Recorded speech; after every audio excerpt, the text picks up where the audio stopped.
आज तक रेडियो सुनता है सारा जहां।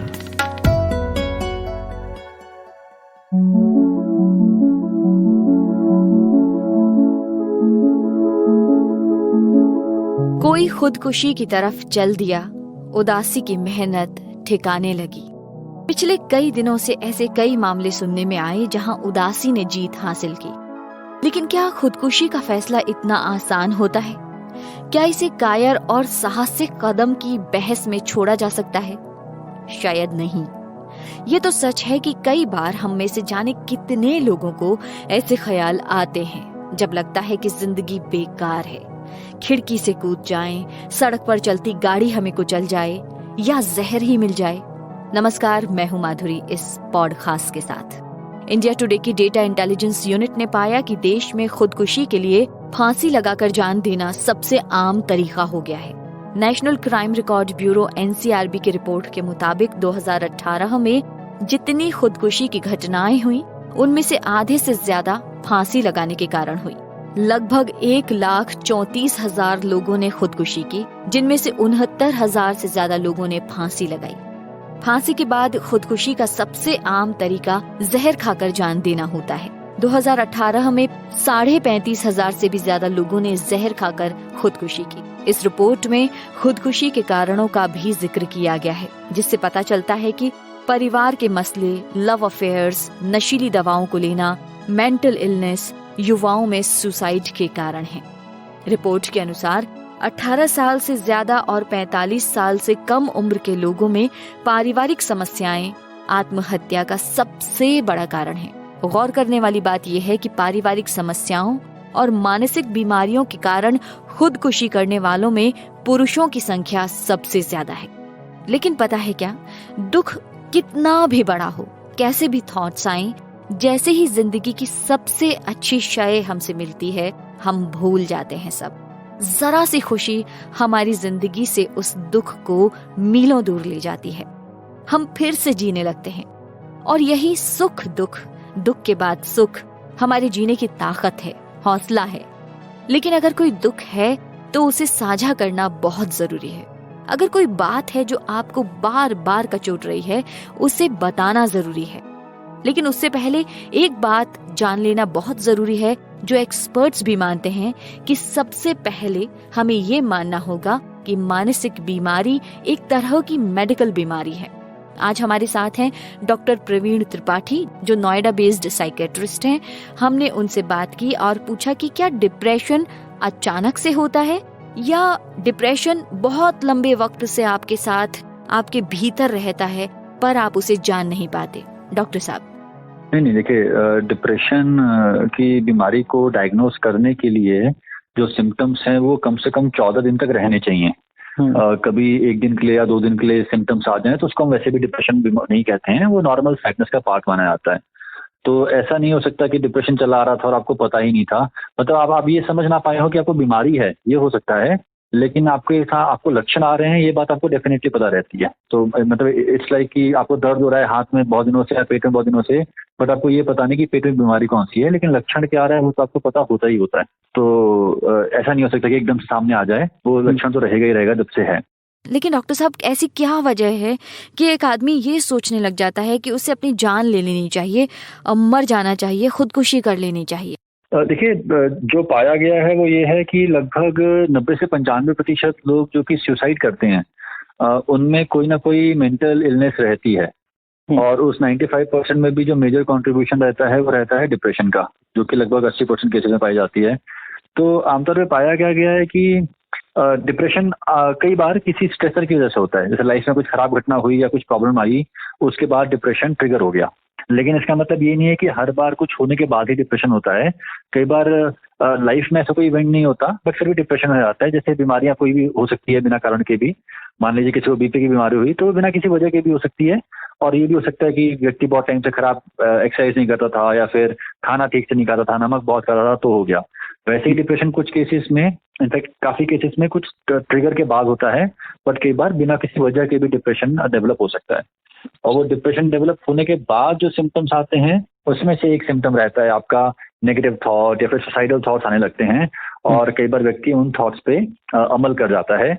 जिसकी वजह से भी ये सुसाइड हो जाता है।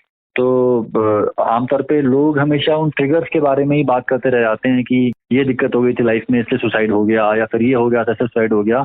लोग इस बात को मिस कर जाते हैं कि उस ट्रिगर के बाद जो आता है डिप्रेसिव एपिसोड, वो ज़्यादा इंपॉर्टेंट फैक्टर है, और अगर उसको मैनेज किया जा सके तो काफ़ी सारे सुसाइड को बचाया जा सकता है। जी डॉक्टर साहब, एक और भी बड़ा सवाल है जो काफ़ी ज़्यादा मैं बहुत देर से सोच रही थी पूछने के लिए। डिप्रेशन और उदासी, क्या ये दोनों एक ही चीज़ हैं? नहीं, ये एक ही चीज़ नहीं है। देखिए, सैडनेस तो एक नॉर्मल ह्यूमन इमोशन है। जैसे कभी इंसान खुश होगा, कभी इंसान गुस्सा होगा, वैसे ही कभी कभी इंसान सैड भी होगा।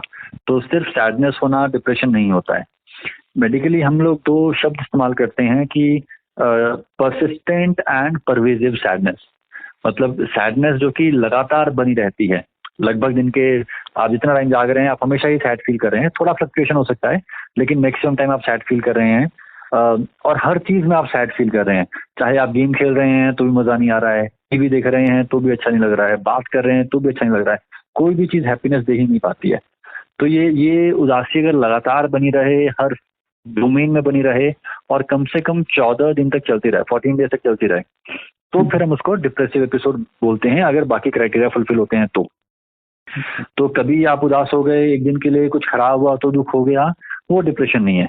डिप्रेशन की उदासी चलती रहती है और अपने आप को सस्टेन करती रहती है, और कुछ लाइफ में अच्छा इवेंट भी हो जाए तो भी कई बार व्यक्ति अच्छा फील नहीं कर पाता है, खुश फील नहीं कर पाता है। तो आप इस तरीके से इसको डिफरेंशिएट कर सकते हैं।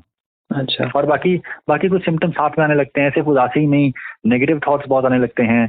अपने बारे में नेगेटिव थॉट्स आते हैं कि मेरे में कोई क्वालिटी नहीं है, मैं कुछ नहीं कर पाऊंगा, फ्यूचर में कुछ नहीं हो पाएगा।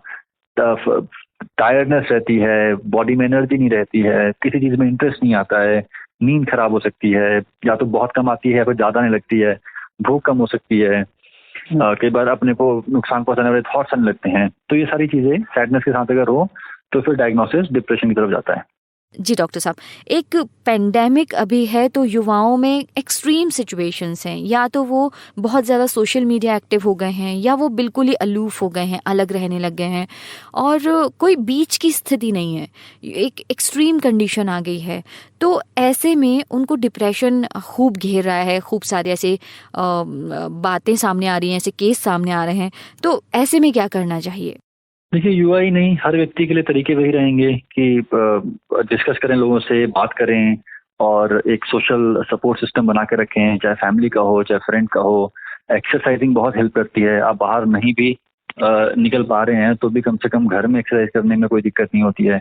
घर में एक्सरसाइज करें, कोशिश करें कि थोड़ा सा लाइफस्टाइल जो है वो रेगुलर है, एक प्रॉपर टाइम पे सोएं, एक प्रॉपर टाइम पे उठें, किसी न किसी चीज़ों में एक्टिविटीज़ में एंगेज रहें, और ये सब चीज़ें करके थोड़ा सा मेंटल हेल्थ को आप हेल्दी रख सकते हैं। लेकिन इम्पॉर्टेंट चीज़ ये है कि अगर ये सब करने के बाद भी सिम्टम्स आना शुरू होते हैं तो फिर उसको आप इग्नोर ना करें और किसी भी मेंटल हेल्थ प्रोफेशनल से डिस्कशन करें।